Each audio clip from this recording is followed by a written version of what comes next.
Kaisang sambangi kantor DPP PKS siap bekerja sama dengan PKS untuk mengusung pilkada di seluruh Indonesia. Bahkan sudah bekerja sama di Kabupaten Lebak, Banten. Wali kotanya adalah dari PKS dan wakilnya dari PSI. Tanzil, Kaisang menyebut silaturahmi tidak boleh putus termasuk dengan PKS.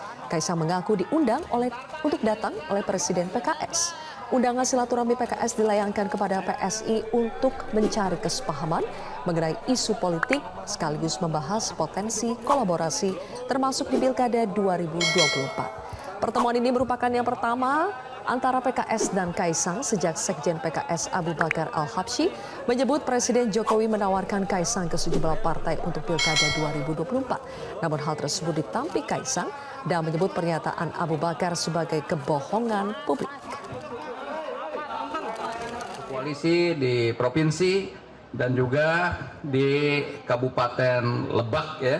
Insya Allah juga kita PKS sebagai calon bupatinya dan wakilnya dari PSI. Nah, mudah-mudahan nanti titik-titik temu yang lain akan juga kita coba cari bersama, kita inventarisir sehingga ke depan ada juga kerjasama. Itulah Presiden PKS yang menerima Kaisang sebagai Ketua Umum PSI dan siap bekerja sama untuk mengajukan sebagai gubernur ataupun wakil gubernur, wali kota ataupun wali kota. Dan sudah ada kerjasama diantaranya adalah di Banten. Disampaikan bahwa PSI dengan PKS siap bekerja sama.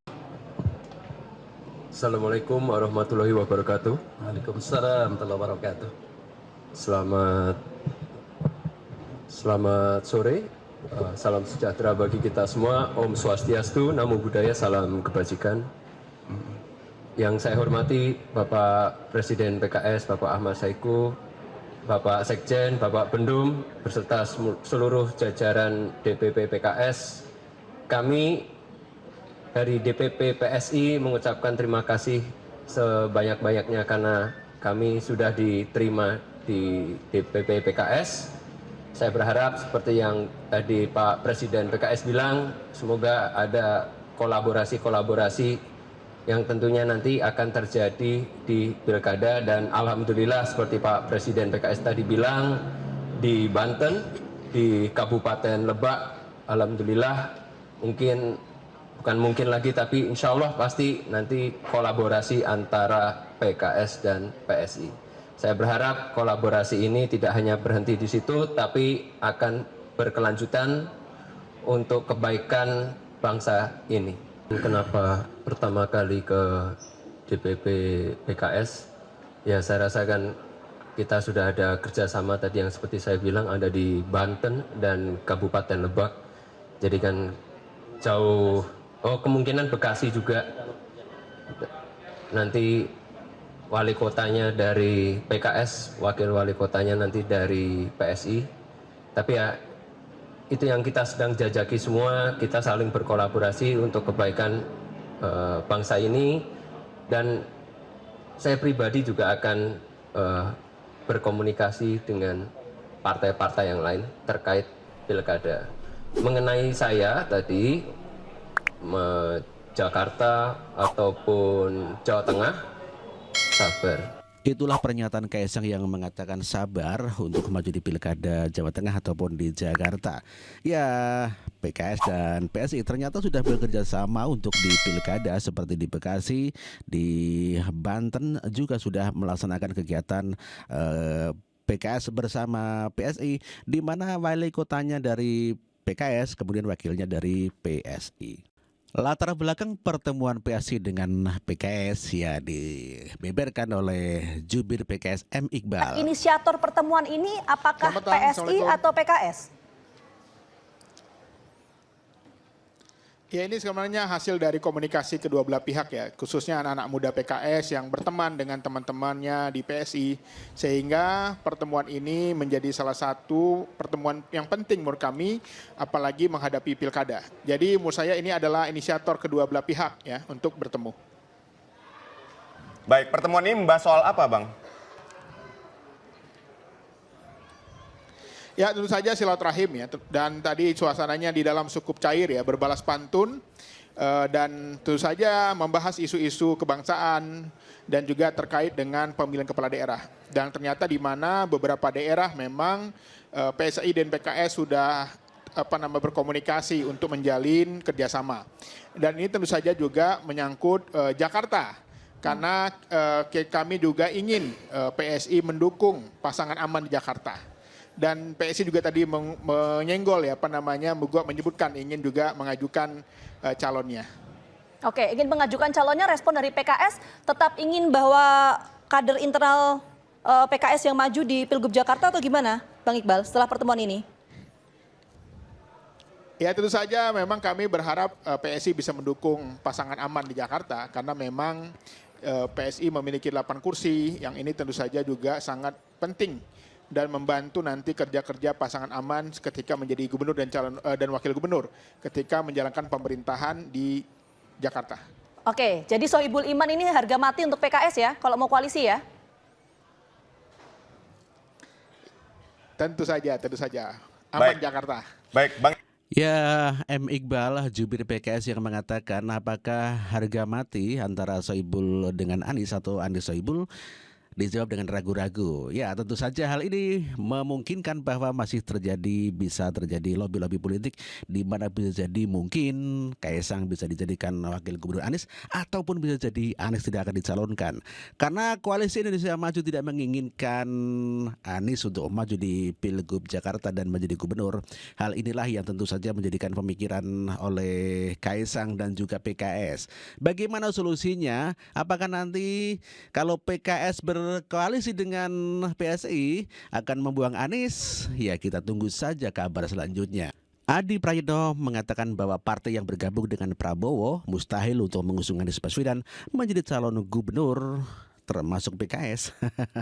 Di 2017 kalau mau jujur, PKS itu mestinya bisa jadi wakil untuk pendamping Anies setelah Sandiaga Uno mundur maju Pilpres bersandingan dengan Prabowo. Tapi posisi wakil gubernur kan tidak terlampau diperjuangkan juga oleh Anies. Akhirnya wakil gubernur pendamping Anies Baswedan yang mestinya dari PKS dimiliki oleh Gerindra, Bang Ahmad Riza Patria. Jadi ini sepertinya PKS agak sedikit ngotot, apalagi saat ini level of confidence PKS itu di atas rata-rata. Mereka bisa mengklaim sebagai partai pemenang pileg di Jakarta. Wajib bagi mereka itu kadernya untuk bisa bertanding.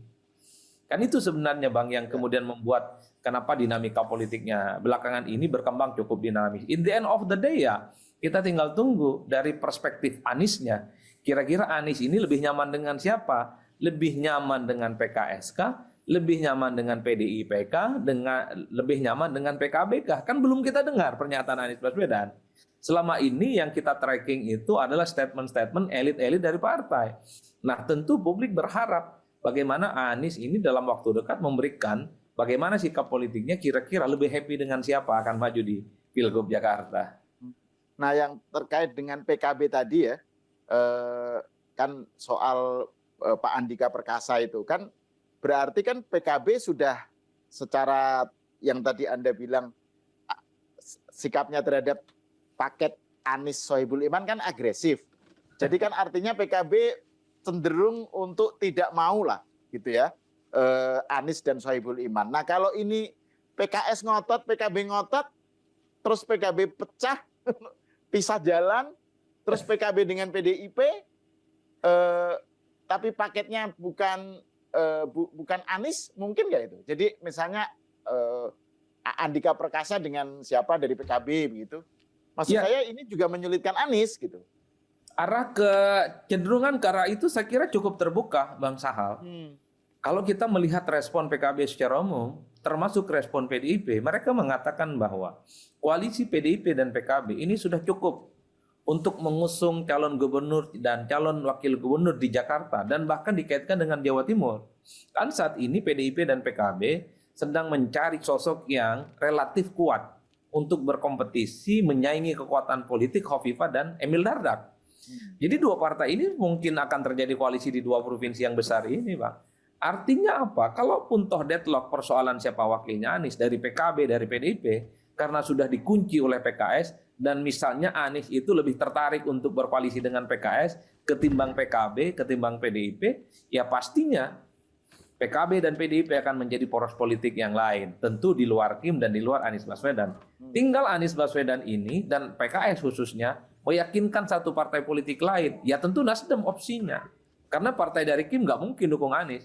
Yakinkan Nasdem bahwa Anies Baswedan ini akan mulus untuk mendapatkan tiket maju dalam Pilgub Jakarta. Karena PKS itu kurang 2 kursi untuk mencalonkan Anies sebagai calon gubernur dan wakil gubernur. Nah, beberapa waktu yang lalu di podcastnya Bang Zulpan saya ngomong memang ini kan partai-partai dike masih belum strict nih dengan partai yang kelihatan ingin berkoalisi dalam kemenangan Prabowo dan Gibran. Strict dalam arti bahwa kalaupun toh mereka ingin bergabung dengan Prabowo dan Gibran, ya harus napas politik mereka itu sesuai dengan kepentingan politik Kim dong. Jangan usung sosok-sosok orang-orang apalagi antagonis selama ini dengan kekuasaan politik seperti Pak Anies. Kan begitu jalan ceritanya, Pak. Artinya apa? Untuk menjaga sikap politik, perasaan politik Kim yang selama ini berjarak dengan Anies Baswedan, partai-partai non-Kim yang mau bergabung, sebut saja misalnya PKB, sebut saja misalnya Nasdem yang dulu dikaitkan dengan kemungkinan berkoalisi dengan Prabowo dan Gibran. Jangan usung sosok yang selama ini konfrontatif dan berhadapan-hadapan dengan Prabowo dan Gibran. Ini kan sepertinya belum diorkestrasi aja. Kalau partai-partai di Kim, ketum-ketumnya bersepakat bahwa bolehlah PKB dan Nasdem menjadi bagian dari koalisi Prabowo dan Gibran, tapi catatannya jangan usung orang yang selama ini suka nyerang-nyerang, beda pandangan, beda mazhab, dan beda iman politik dengan Prabowo dan Gibran. Kalau itu dilakukan, PKB bisa apa? Kalau itu bisa dilakukan, Nasdem bisa apa? Kan kira-kira begitu jalan ceritanya, Bang. Itu yang dibayangkan kita dari jauh. Ya, tapi termasuk berlaku untuk PKS juga dong, Bung. Kalau PKS pengen bergabung ke Kim, maksudnya menerima tawaran PKS. Kim, ya berarti PKS. jangan usung Anies gitu. Termasuk PKS. Nah, cuman kan kita belum dengar bagaimana Kim ini akan menertibkan partai-partai yang di luar Kim ingin bergabung dengan koalisi Prabowo dan Gibran. Saya kan melihat politik kita itu kan di tikungan akhir, sehari 2 hari sebelum pendaftaran ke KPU misalnya. Semua konstelasi politik bisa berubah, Bang. Jangan-jangan yang hingar-bingar ini hanya sebatas hore-hore dan nggak didaftarkan ke KPU. Itulah Adi Prayitno yang mengatakan bisa jadi hingar-bingar politik yang sekarang digembar-gemborkan yakni Anies Soebul Imam bahkan tidak didaftarkan ya.